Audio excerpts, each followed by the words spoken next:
Many of my students are making calculation much harder than it actually has to be. In this video, I want to show you a few simple ways of how you can make the right decision, even if you can't calculate everything, and maybe even if you don't fully understand the position at hand.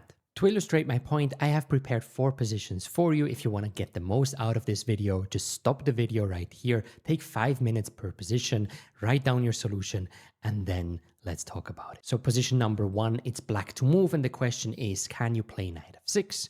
The second position is right here, it's white to move. This third position is right here, it's black to move. And position number 4 is right here, and it is white to move again. And even if you've seen these positions already in my membership Real Chess Training, you will get a lot out of this video. So let's start. So position 1 is the simplest of them all, and I had this in a lesson with a student very recently. And the question here I was asking my student is, can black play knight f6? Or I even asked it stronger. I said, why is knight f6 not working? Okay, so knight f6, and my student starts to think, and after 15 seconds, he sees that there is bishop h7 check, right? The problem is if the knight takes, the rook on e8 is hanging. And now instead of stopping the calculation, he starts thinking, oh, but there is king h8, okay? And this has happened a few times, and not only with one student. And he continues thinking, and he's kind of getting lost and saying, no, I'm not sure why it doesn't work. And then I asked him, well, you said knight f6, bishop h7.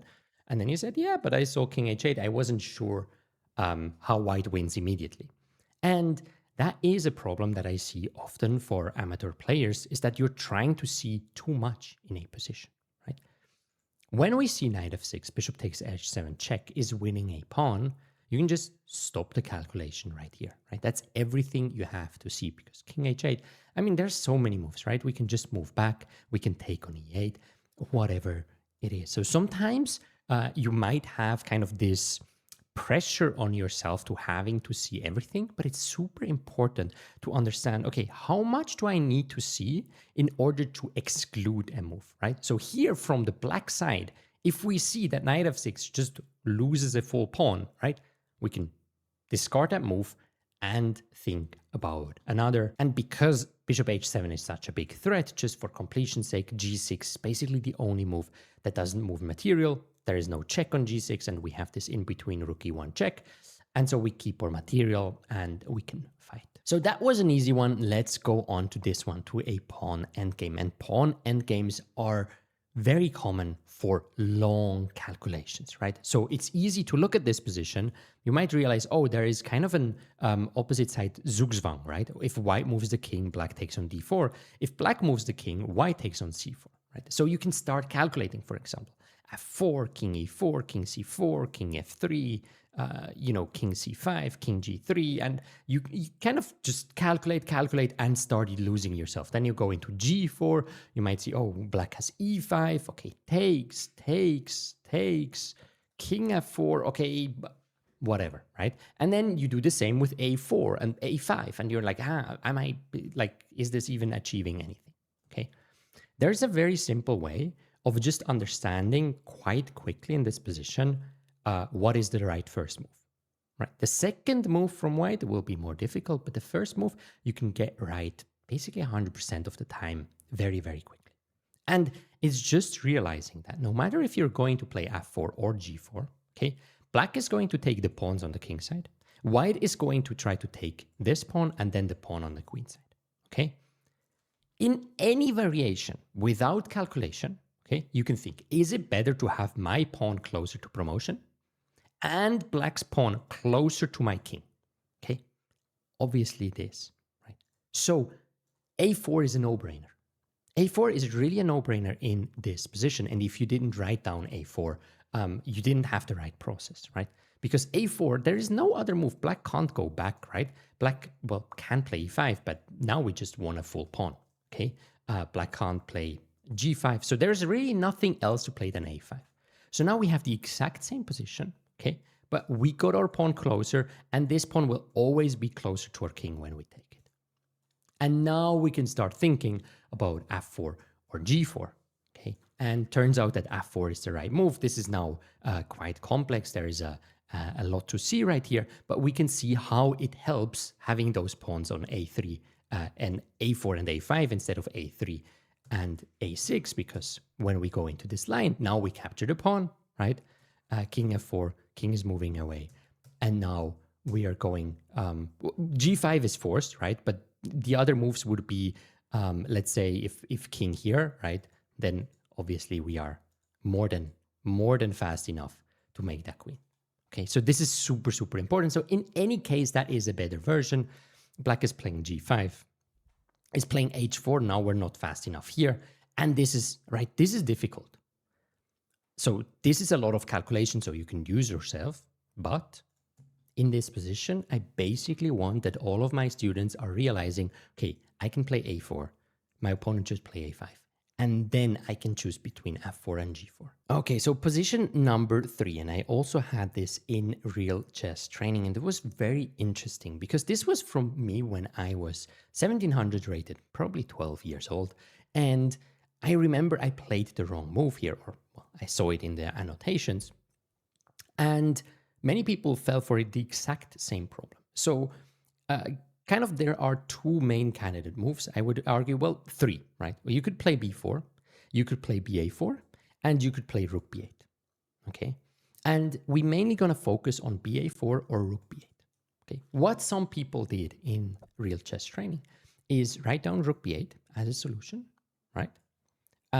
Let's say a b5, rook b5, and rook c2 is a nice defense from white's side. Let's keep that in mind, okay? And what they did simultaneously is after b takes a4, okay, they were not scared of rook a1, rook b8, rook takes a4. They weren't scared of that because there's rook b2 and we win g2 and maybe even h2. So they weren't scared of that, but they said, oh, but king d4, okay, rook b8, rook c2. And now again, we can think about, oh, is this really winning? Is this not winning? How is that? Whatever. But we don't need to. We can just compare this position right here, okay? Keep that in your mind. And this position right here, okay? What you are seeing is that in the other position, there is simply an extra pawn on a4. So if somebody would ask you, do you want this position right here, right? Or do you want this position with black? And it's black to move, right? You should definitely say, well, I would like this position because I have an extra pawn on a4. Again, what happens with many people is they're trying to understand, okay, what does the a4 pawn do? But what if it doesn't really bring anything? I mean, who cares, right? Like, if we can choose between having it or not, we just have it. That's all you have to do in order to decide between these two moves. And so instead of going into a super deep rabbit hole of one variation and trying to find out the truth about this single variation, what you should do more often is kind of think, okay, what are my alternatives? And is one clearly better than another one? And now last but not least, a super complex position, okay? When you look at this, you're probably going like, oh my God, what's going on? And this is the whole point of it. So white is down a pawn, right? Might have some counterplay here on the king side, but black's pieces are very strong as well. Rook on b3, the king on c1 is weak. This bishop is beautiful, knight is beautiful, rook b8 is coming. So white's position is really bad, okay? Queen on a4 doesn't do anything. So what we have to understand is we're down a pawn, and white's position is really bad because also, for example, rook takes b2 is already a threat, but rook b8, rook b2, everything is bad, okay? So once we realize everything is bad, okay, we can see there is a candidate move that is c4. c4 is attacking the queen and the rook is hanging, okay? The problem is after c4, what you might see is bishop b2 check. A lot of people are stopping here, already here. Right? They're like, oh, this is too complex. I don't want to do this. No. Important to see that you can play king d1. Okay, this is the best move. It doesn't allow a check from the knight. It doesn't allow the queen to come in to d2. The queen needs to move away, e5 or e6, right? d4, one of those. And you're going to take that rook, right? Again, what is happening with so many people is they're looking at this position. Oh, this is chaos, right? I don't know how this is. I don't know if I'm winning here. You don't need to know that. The only thing you need to know is you took a rook and now black actually has some risk, right? When you compare that with any other move, so there is, for example, h6, there is rook takes b2, this is bad, queen takes c3. Here we're just getting checkmated. There's 3 pawns from black against the exchange from us. It's not good. There are so many lines. So what we need to understand is we're probably busted here unless we play c4, right? And so the evaluation, the exact evaluation of c4 doesn't really matter anymore. The only thing you need to see is that you're not hanging something right away, right? So you play king d1, you get to take that rook, and then you play a game. So this decision you can make in 1 or 2 minutes. The position is super difficult, but the decision making is quite simple and straightforward. So to finish this off, I want to share 3 questions you should ask yourself more frequently to be able to make these simpler decisions, okay? Question number 1 is, does my opponent have an easy way I dislike? This was position number 1, right? Where our opponent could just take a pawn. We don't need to see more than that. Our opponent can take a pawn. So that's definitely not a move we want to consider if we have alternatives that don't lose a pawn. Question number 2 is, do I have a minimum that is better than the initial position? So this was more in position number 2, if you remember this pawn endgame, where we can just force a, one move a4 and black has to play a5. And we know that this is a better version than the position we started with. That's all we have to do in order to make that decision. And then we can keep calculating or go deeper into the position. And question number 3 is, am I lost in all other scenarios? Or in other words, do I have a choice? This is really for the last position, right? Sometimes calculation seems strange. You're not sure about the position. You might win material with like, this looks scary.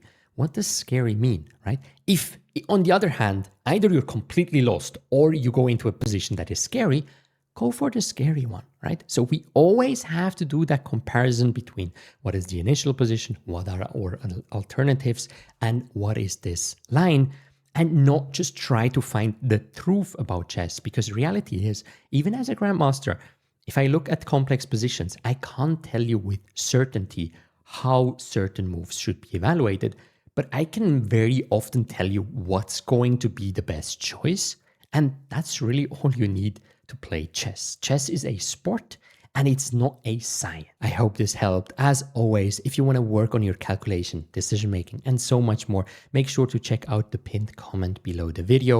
You can get a free sample test of real chess training, 45 minutes, 6 positions, and you'll get a video walkthrough similar to what I did right now with how you should approach each position, what you have to see, some chess understanding, but mostly really the focus on how you have to think to get to a better decision.